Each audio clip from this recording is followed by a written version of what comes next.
Good afternoon, good morning, and maybe for some of you, good evening. I don't know when you started your day, but here in Minnesota, we started it pretty early.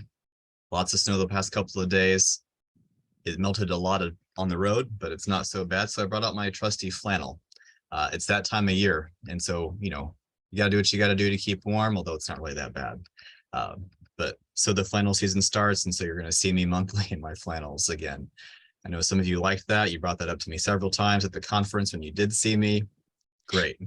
So we'll keep that going. We have a really fun presentation for you today. Some of you may see the speaker here, and he looks familiar. He was at our conference earlier this year. His name is Dr. Joseph Kursky. He's a geographer and an education manager with Esri. Look at that globe he's got going. And, the session today is entitled Teaching and Learning About Land with Native Perspectives and Geotechnologies. If you were at the conference in April, you came back glowing after his presentations because he's so dynamic. I'm sure he's going to wow us again today with the information he has to present. And so this is recorded. If you have questions or comments, I encourage you to use the chat feature, and that way we can get to those as necessary. But I don't want to take up too much time because we have him just for a short amount of time today. He's a very busy guy. This is maybe akin to his Christmas, professionally speaking. So we want to make sure that he has time to go over the information he wants to present today. And so without further ado, Dr. Kursky. Well, greetings all. It's a huge honor to address you all today. I had as Nicholas said, a blast with you all or the folks that were there in the at the conference, the ILTF conference in April. It was one of the highlights of the year for me. I always encourage people to sort of go partly outside of your comfort zone and to work with communities and people that you don't normally work with. And so in the case of the conference, working with some of those lawyers there was really, really interesting for me. And I just loved it. I got so many great ideas from the community. And so again, thanks for inviting me to the conference this year.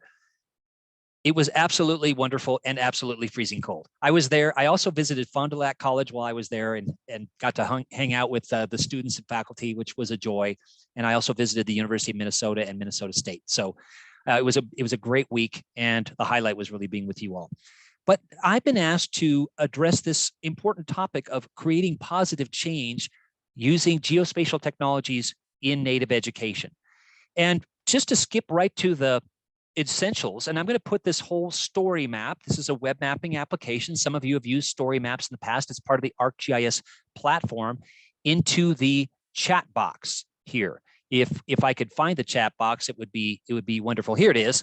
And I'm going to put that in there because I'm going to actually just go through a few highlights of this story map, but I've built more things in there that I'm hoping that will be interesting and informative for you and inspiring even as we go forward into the future. And I'd love to connect with you on LinkedIn, et cetera, in the future. So let's have a further chat besides this brief time together. But I appreciate the invitation, Nicholas, and it's a huge honor to address the community here. Looking forward to hearing from you all in the future. We have some very serious issues in our communities, in our regions, in our states, in our world, correct? And geotechnologies, web mapping applications, remote sensing, GIS, it can help us to build this resilient, sustainable, more equitable world that we're all seeking.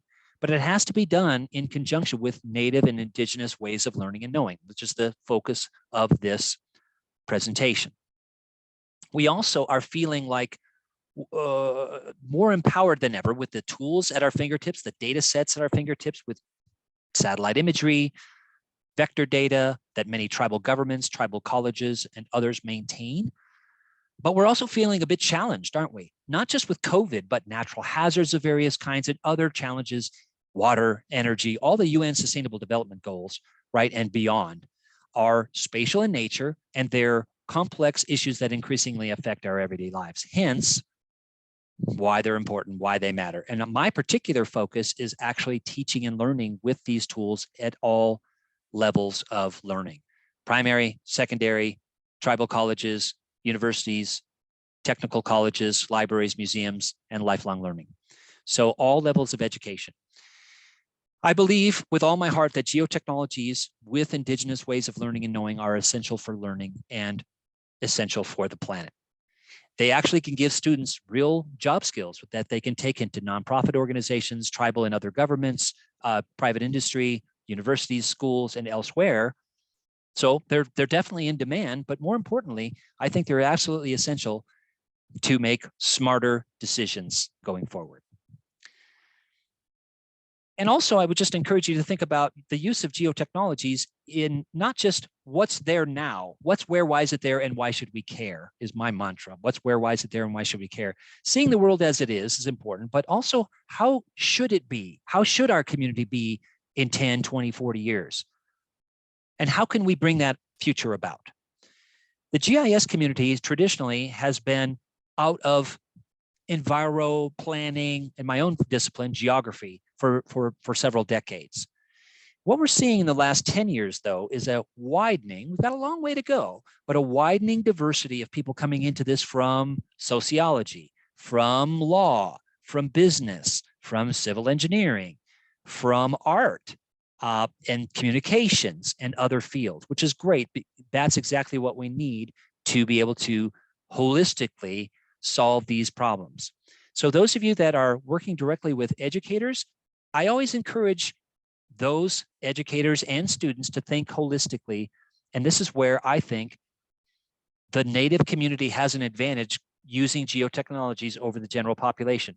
I know it's a bit dangerous to overgeneralize, but the point is, I have observed in my many years of working, for example, with Sintigleska University and other tribal colleges, SIPI, Haskell Indian Nations University, and with K-12 schools, where they actually, their holistic perspective meshes well with the whole notion of GIS as a set of layers that are connected.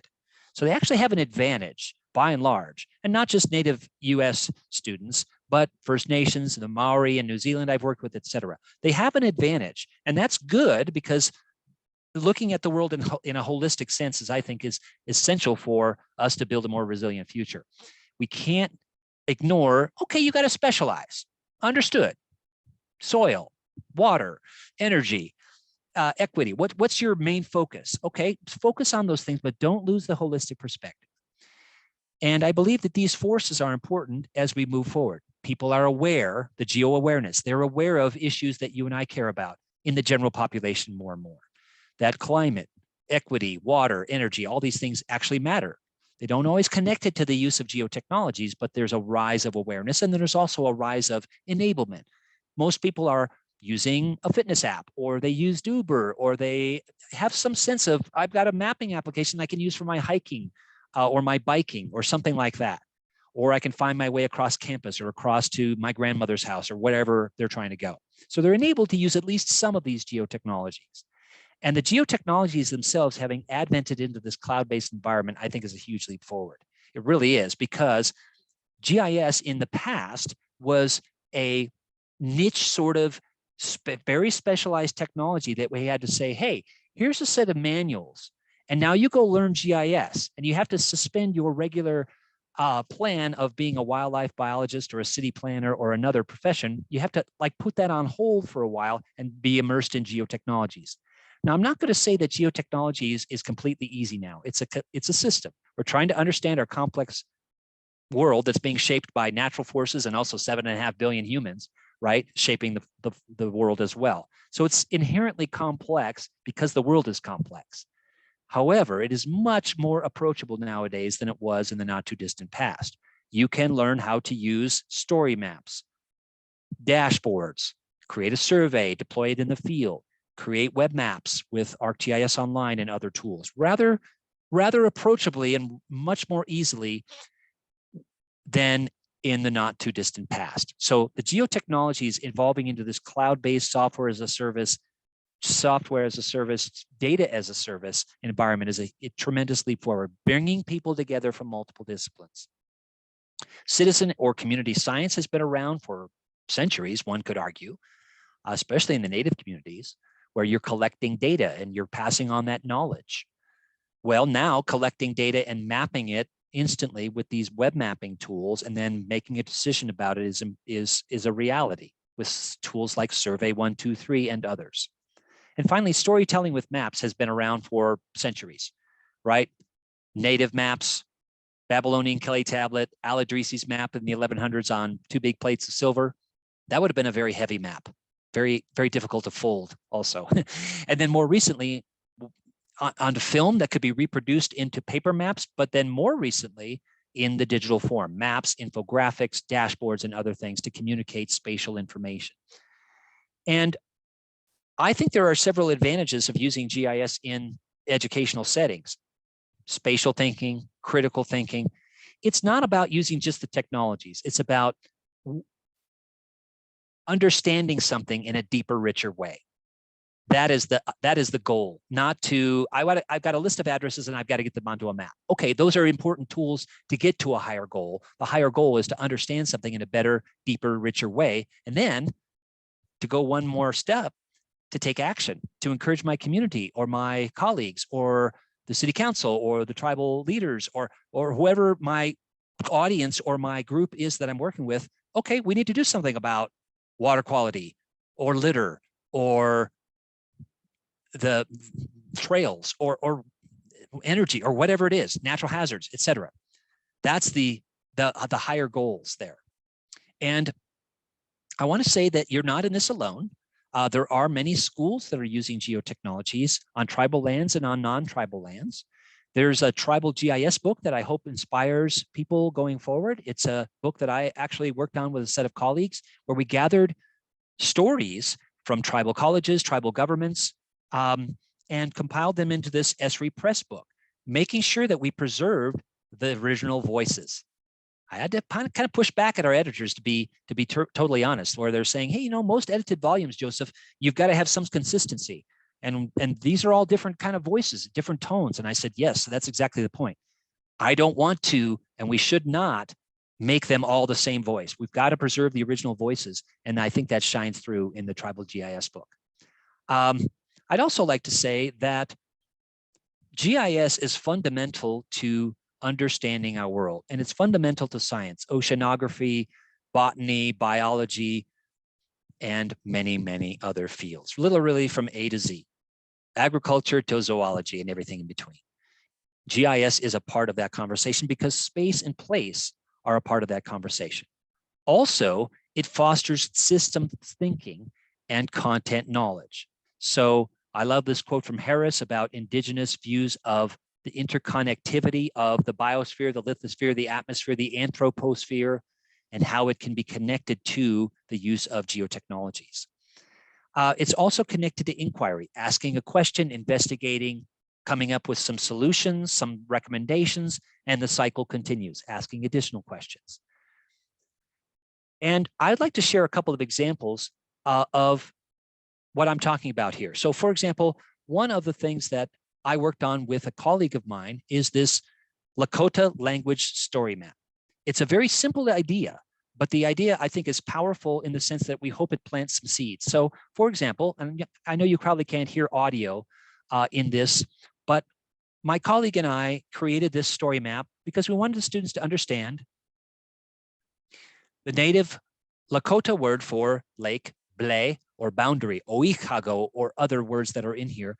We wanted them to understand the native word, the Lakota in this case, word for those physical and cultural features on the landscape through a story map. We wanted to encourage them to understand the words, but also to build their own story maps for things that they care about, and also how to incorporate audio into story maps. So it's kind of a simple example, but it's a powerful one. And of course, our higher goal was to get people to think about, if I can have single words in a story map, what about whole tribal elders conversation with tribal leaders and elders saying, hey, this place here is important to me for the following reasons. And this is why, this is what happened here in the past, etc. So being able to do that powerfully in a story map format. And also the even higher, more noble goal was to get people to think about endangered indigenous languages and what can we do about it with some of these tools to encourage building a vocabulary and learning of the vocabulary. So The nice thing about this is that it was simple to do. Story maps are approachable. This did not take months, years to create. It was basically a matter of a few days, recording the audio. And then because this is all driven by ArcGIS technology and JavaScript and HTML5, when I had the audio file out there, it automatically configured, oh, I need a play button. And I didn't have to code that. I could just say, point to this audio file and the player would be configured. So that's a powerful story. I hope that resonates with folks. Another one that I wanted to share is as follows, and that is with some students I was working with down at the Santo Domingo Pueblo. And they measured head cut erosion, very dry environment where soil is a precious resource. And they measured gullying. So they're out there in the field collecting data, and you can see these gullies are really quite deep. They could swallow up that whole vehicle that's in the distance there. So they collected photographs, but more importantly, they collected the gully perimeter each semester in school, looking at how it's advancing, for example, on the uplands. So not only did they study it, not only did they use GIS to understand it, but they interviewed local landowners. They worked with the local landowners to help them encourage practices like, hey, when there's a thunderstorm and the cattle are going from the gullies to the uplands, that causes more erosion. Maybe there's another way to get the cattle up to the uplands. And also they worked with an ancient Zuni method of cones of stones that they would plant. This is hard labor. They had to haul these rocks in there. It's service learning to the gullies, and then they measured what the advancement of the gullies were after the application of these Zuni stones. So it was a great integration of native ways of learning and knowing, fieldwork, inquiry, and geotechnologies, using a variety of different techniques, which is the different colors that you see here, using a Trimble high-end GPS unit, a low-end GPS unit like a Garmin, and then a fitness app as well as we walked around the perimeter. So looking at spatial accuracy was part of the educator's objective there. So there's lots more examples of GIS being used in indigenous native communities and schools, and also in higher education. There are, in this story map that I have in the chat box, numerous story maps that are very powerful and very compelling.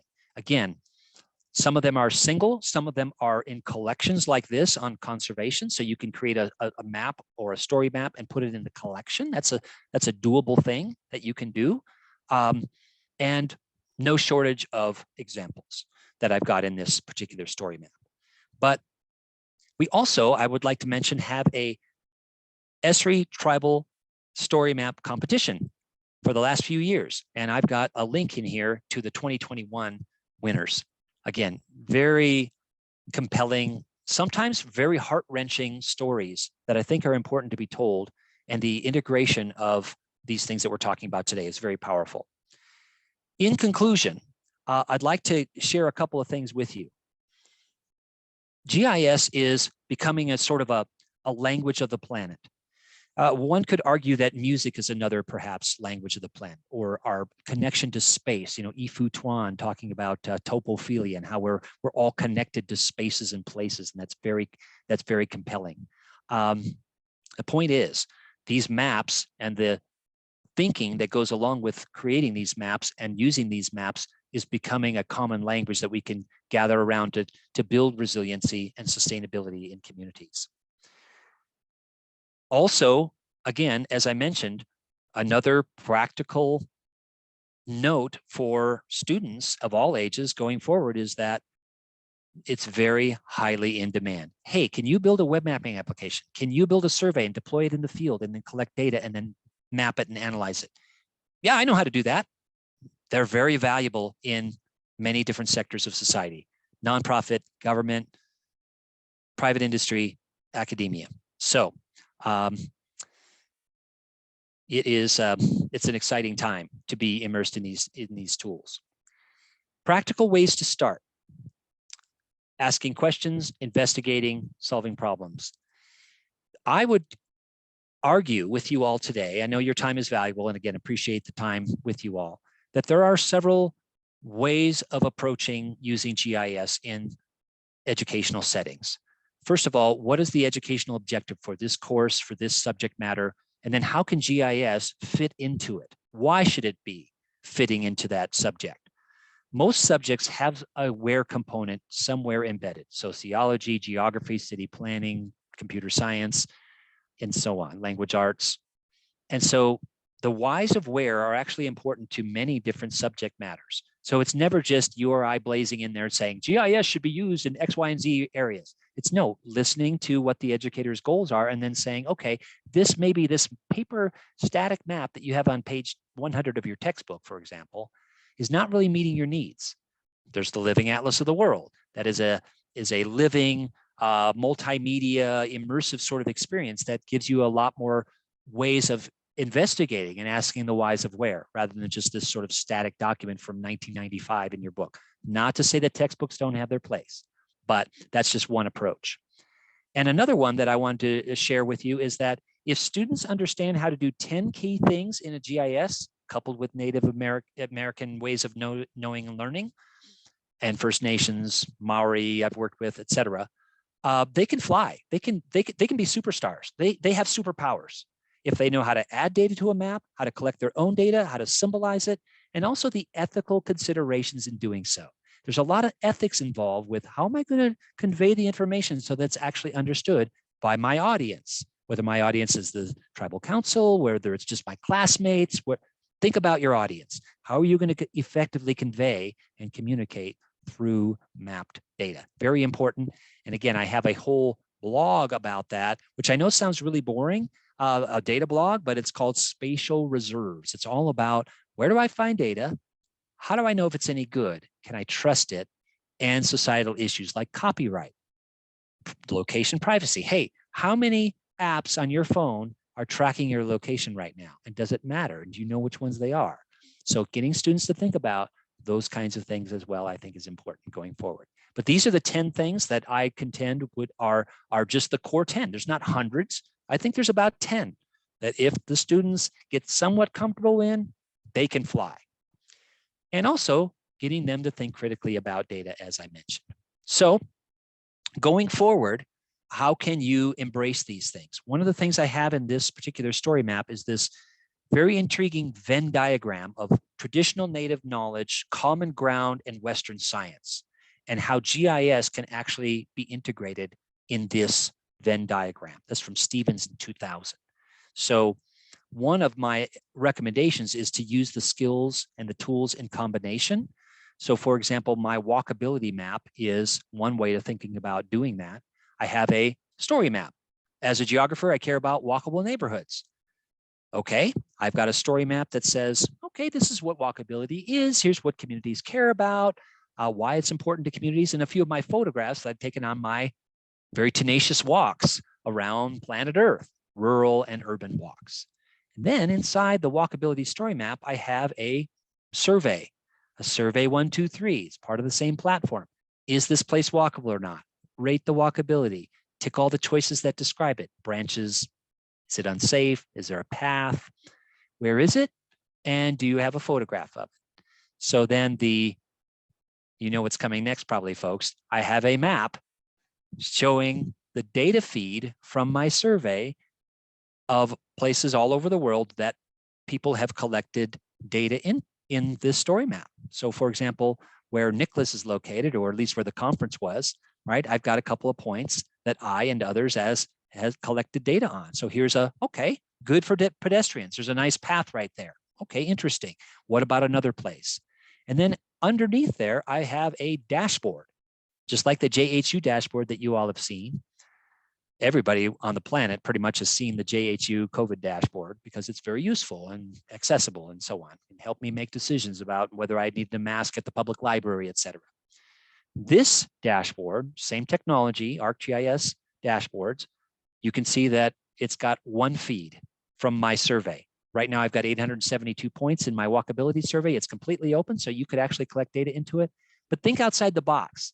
You could create a survey of tree species, habitat, water quality, historic homes, other things, deploy it, map it, analyze it, and then again, does it lead to action? In my case, does it lead to people thinking about, my community is not very walkable.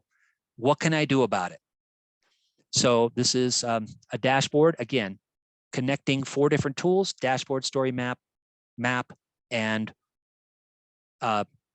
survey. And also showing that it's not months and years to create this. This took me about 3 or 4 class periods. I know it's kind of educational language, class periods, 3 or 4 hours for each one of these components. So within a couple of days, I had this whole thing done. Again, we're not talking months, years. And so I hope that that's helpful in you thinking about geotechnologies, education, and how they can merge, and how, again, it's a global community, encouraging educators to think about using these tools for the betterment of their students, for the enrichment of their students, to engage their students, to give them real job skills, but also, more importantly, spatial and critical thinking skills. This I took at Spirit Mound in South Dakota, place you're probably familiar with. And it's a system. There's no single pathway of teaching and learning with these tools. So there are ways to go forward, and I've got some resources here at the end of this particular story map. But I'll just conclude with this. Don't get too attached to the tools. This is a doorstop now, but at some point in the past, it was someone's valued computer in their computer arsenal, right? It's an old Mac, as some of you may know. Maybe some of you have seen it in a museum somewhere. But it's now a doorstop. So the point is that I'm making here is, don't get too attached to the tools. The tools evolve, the tools change. This tool is the most important tool, your spatially enabled critical thinking brain. So be a lifelong learner and encourage that tool most of all. Questions, comments, issues? Thank you very much, Joseph. If you have any questions or comments, please put them in chat, or you could raise your hand. We could also hear from you. That'd be great. But in the meantime, I did want to follow up a little bit while people are thinking about some of the things that you were talking about. Certainly, GI, we don't have enough native people who understand GIS. So there's that issue, and so it's not that people just aren't there. It's just that we don't always know that these are good ways to interact with the information in ways to support our own tribal nation sovereignty. And definitely in land offices, for instance, as one example, I work a lot with tribal land offices. That's a very important concept, but in the foundation, ILTF is investing quite a bit of resources into promoting, a solid GIS base in higher education, but also starting, with some youth programming. And so, Joseph, I was wondering if, maybe, you had some response to this, or you could talk at some length about this. How, do you know of any good strategies to start introducing GIS mapping to some of our younger youth, so that way they begin to understand that this could be something that they would be really good at, and possibly as a really good career move? Yeah, absolutely. I think there are a couple of strategies that have worked. I'm going to share this GIS and K-12 education article with you all. It's not the end all be all, but there are some strategies that I have in there. But first of all, anchor it to the content standards, right? If you and I go blazing into a primary school and say, well, you need to be using GIS to teach reading and math and social studies and et cetera, that's not going to resonate. Most educators have to adhere to some sort of content standards that are in place in their states. And so I think the key is first listening to the educator. What are you teaching, and how do you want to engage students more? And okay, if you're teaching about a certain aspect of, I don't know, it could be about biomes of the world. Okay, I'm going to learn about the grassland biome versus the mountain biome versus the chaparral biome. Okay, well, here's a interactive map that you can use as a content piece to teach with. So that they're not going to be teaching GIS. They're going to be, the goal is to have them use GIS to enrich what they're teaching and adhering to their educational goals and content standards. That's one approach.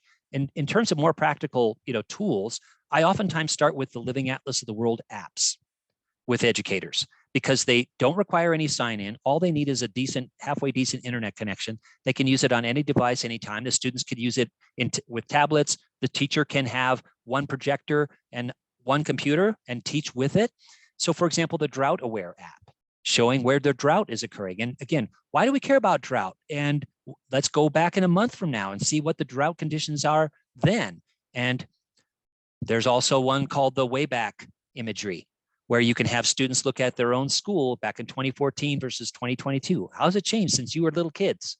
Or maybe before you were born, in some cases, right? And look at the changes. Oh yeah, there was an addition on the school bill, or that's the new garage we put on the back of our property. You know, they're looking at their own community, but also the same tool can be used to look at glacial retreat or advancement, coastal erosion, agriculture advancement, and expansion, urbanization. You know, the same tool. You've got like terabyte loads of imagery with multiple different times at your fingertips. Again, no login required. And there's lots of other of those Living Atlas apps that are very intriguing, and they are all geared toward inquiry. They're not, okay, let's memorize the countries of the world, or let's memorize state capitals. You know what I mean? It's all about investigation. Yeah. So Laura, I was down at OU, if you mean Oklahoma University, and maybe you're referring to another one, but I was at OU in Oklahoma about 6 weeks ago, working with faculty there. And there's lots of great, here's, you know, Nicholas, coming back to what you were saying, I sense that there's a lot of use in GIS in tribal governments and in schools, but they're busy people and they don't oftentimes showcase their work in a collection for various reasons. Either they're too busy, and you know, telling Joseph and Nicholas what they're doing is not high on their priority list, which I totally understand, or they've got sensitive information that they don't want to share, which is a completely valid scenario as well, right? There's lots of reasons not to share these, and there's ways to generalize the information that we can talk about in terms of symbology and so on, right? You're not going to have a map of all the cave locations because of the National Cave Protection Act. You're not going to have a map of all the tribal sacred sites because of various reasons, et cetera, health data, et cetera. So there's lots of valid reasons that we're not seeing, I think, some of these stories, but increasingly we are seeing some. And to Laura's point, I love the collections, for example. If the student agrees, and if it's not sensitive data, there are some maps and apps like story maps and other things that you can showcase in a collection. And that's one of the roles that my team can play, helping you promote those best practices and those stories. All universities and tribal colleges, when they have an ArcGIS organizational subscription and account, they can have a public-facing page where they can showcase. They could also use ArcGIS Hub to showcase these things. So there's lots of ways that they can do it. They don't have to reinvent creating a web page from scratch. There are tools that allow them to easily showcase these with a collection, experience builder, web app builder, et cetera.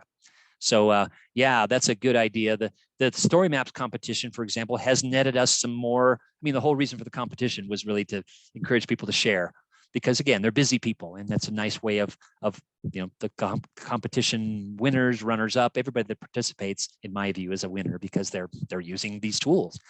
And so that's a nice way for us to kind of showcase what people are doing, because people are always asking me, Joseph, it's great if you know about this, but show me examples out there of people using this in engaging ways. So I agree with you. It's an ongoing challenge, but with the ability to share on the web, it is less of a challenge than it was in the past, but still, I'd love to chat with you all about, yeah, how can we advance this? Not because, just because of the job opportunities for students knowing about this, but because of the real benefit that it brings to landscapes, communities, right? Health, the environment, and all the rest of it when we're using these tools.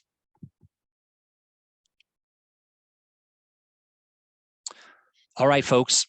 Well, again, appreciate the opportunity here. And Scott, tell me more.